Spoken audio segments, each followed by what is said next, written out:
Hello friends, मैं हूं मुस्कान जैन और आज के इस वीडियो में हम पढ़ेंगे types of thermodynamics process. When the character of system is changed, then system convert into one stage from other stage. This type of process is explained by following four types. जब किसी system के characters change होते हैं एक stage से दूसरी stage में, तो इस चेंज को हम फोर टाइप्स में एक्सप्लेन कर सकते हैं, जिसमें हमारे पास फर्स्ट टाइप है adiabatic process. The process in which heat is constant between system and surrounding is called adiabatic process. एक ऐसा प्रोसेस जिसमें सिस्टम और सराउंडिंग के बीच जो हीट है वो कांस्टेंट रहती है, उसको हम एडियाबैटिक प्रोसेस कहते हैं। सेकेंड है हमारे पास isothermal process. When temperature is constant between system and surrounding is called isothermal process.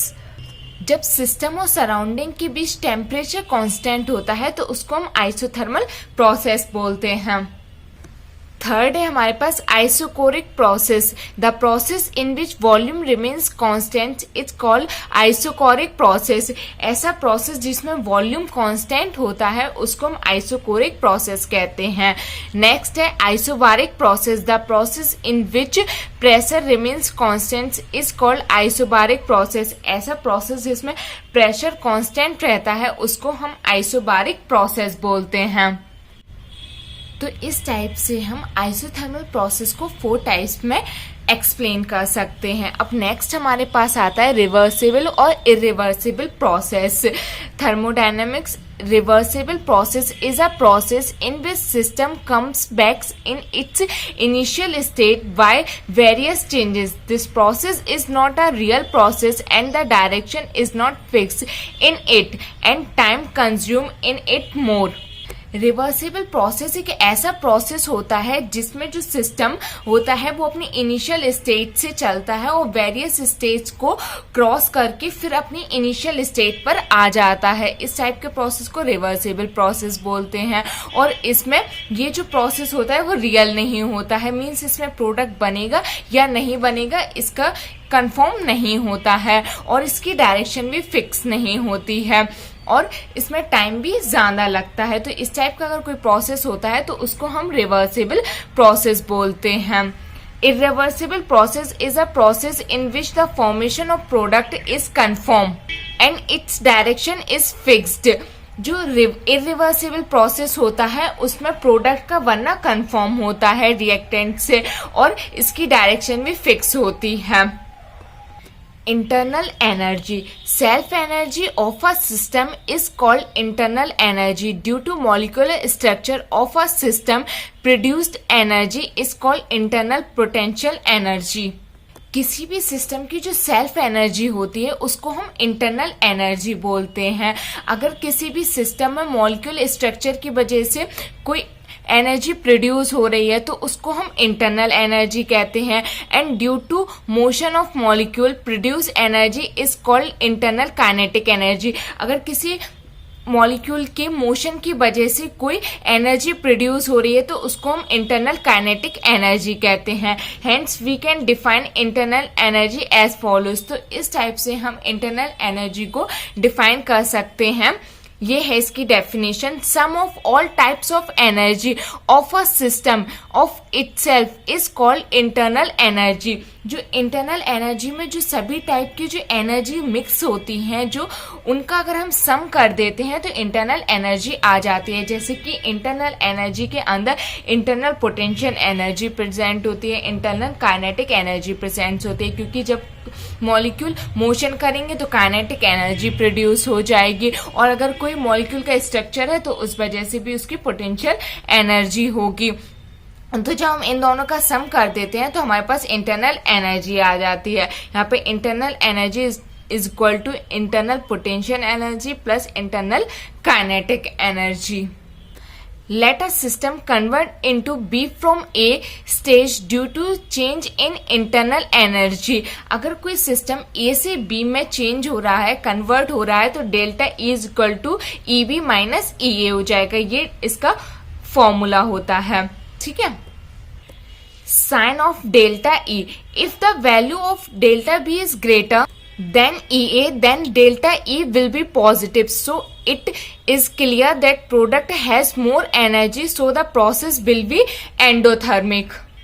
ये डेल्टा ई के साइन को हम यहाँ पर समझते हैं. यहाँ पर ये हमारे पास रिएक्टेंट है, ठीक है, और ये हमारा बन रहा है प्रोडक्ट, ठीक है. तो यहाँ पर हमारे पास ये हो जाएगा EA और ये हमारे पास हो जाएगा EB. अगर हमें डेल्टा E का फॉर्मूला लिखना है तो हम इस टाइप से लिखेंगे, delta E is equal to EB minus EA. ये हमारे पास डेल्टा E का फॉर्मूला होता है, ठीक है. अब हम इनकी साइन की बात करते हैं कि किस टाइप से इसमें साइन लगाए जाएंगे. अगर हमारे पास यहाँ पर EB ये ग्रेटर है और ये EB ग्रेटर आता है हमारे पास, तो जो डेल्टा E की वैल्यू है वो पॉजिटिव आ जाएगी. तो delta E is equal to positive हो जाएगा, ठीक है. मतलब यहाँ पर एनर्जी ज़्यादा है और यहाँ पर एनर्जी कम है. अगर यहाँ पर रिएक्टेंट की एनर्जी ही कम है तो प्रोडक्ट कैसे बनेगा? नहीं बनेगा. तो हमें इसको एनर्जी देना पड़ेगी. जब हम इसको एनर्जी देते हैं तो इस प्रोसेस को हम बोल देते हैं एंडोथर्मिक. एंडोथर्मिक प्रोसेस में हम हीट देते हैं, हीट देना, ठीक है. तो इस टाइप के प्रोसेस को हम बोल देंगे एंडोथर्मिक प्रोसेस. और इसमें जो साइन आता है वो नेगेटिव आता है. नेगेटिव क्यों आता है? क्योंकि हमने एनर्जी दी है. तो यहाँ पर हम यहाँ पर साइन लगा के बताएंगे कि हमने इतनी एनर्जी इसको दी हुई है, ठीक है. तो इससे ये क्लियर हो जाता है अगर डेल्टा E पॉजिटिव आ रहा है हमारा तो जो रिएक्शन है वो एंडोथर्मिक होगी, ठीक है. अगर डेल्टा E पॉजिटिव है तो हमारी जो रिएक्शन है वो एंडोथर्मिक होगी, मीन्स हम हीट उसको देंगे. सेकेंड पॉइंट है, if the value of delta E will be negative so it is means that reactant has more energy, so after formation of product some energy release, that is the reaction will be exothermic. अब हम second point समझते हैं. अगर यहाँ पर हमारे पास A से B का फॉर्मेशन हो रहा है, ठीक है, और हमारे पास ये दिया हुआ है EA is greater than EB, means EA के पास एनर्जी ज़्यादा है, मीन्स रिएक्टेंट के पास एनर्जी ज़्यादा है और प्रोडक्ट बनने में हमें कम एनर्जी लग रही है. तो हम क्या करेंगे, जब ये फॉर्मेशन हो जाएगा उसके बाद इसकी जो एनर्जी है वो प्लस रिलीज हो जाएगी इसकी एनर्जी, ठीक है. तो हमारे पास जो डेल्टा E की वैल्यू है, डेल्टा E हमारे पास क्या हो जाएगा? नेगेटिव हो जाएगा. क्योंकि अगर इसकी वैल्यू कम है और इसकी ज़्यादा है तो जो हम कैलकुलेट करेंगे तो हमारे पास माइनस आ जाएगा, तो ये नेगेटिव हो जाएगी. अगर ये नेगेटिव है तो हमारा प्रोसेस हो जाएगा एक्सोथर्मिक प्रोसेस. और एक्सोथर्मिक प्रोसेस में हीट निकलती है, हीट निकलना, ठीक है. तो इस टाइप से होगा. अगर इसके पास एनर्जी ज़्यादा है तो हमारा प्रोडक्ट बन जाएगा, उसके बाद हमारी एनर्जी निकलेगी तो उसको हम प्लस साइन से शो करते हैं. तो अगर हमारे पास कैलकुलेशन के बाद डेल्टा E नेगेटिव आता है तो मीन्स ये जो रिएक्शन है वो एक्सोथर्मिक है. अगर पॉजिटिव आता है तो मीन्स हमारी जो रिएक्शन है वो एंडोथर्मिक है. तो इस टाइप से हम डेल्टा E की वैल्यू से समझ जाते हैं कि रिएक्शन एक्सोथर्मिक है या एंडोथर्मिक है, ठीक है. नेक्स्ट लेक्चर में हम स्टडी करेंगे first law of thermodynamics. Thank you.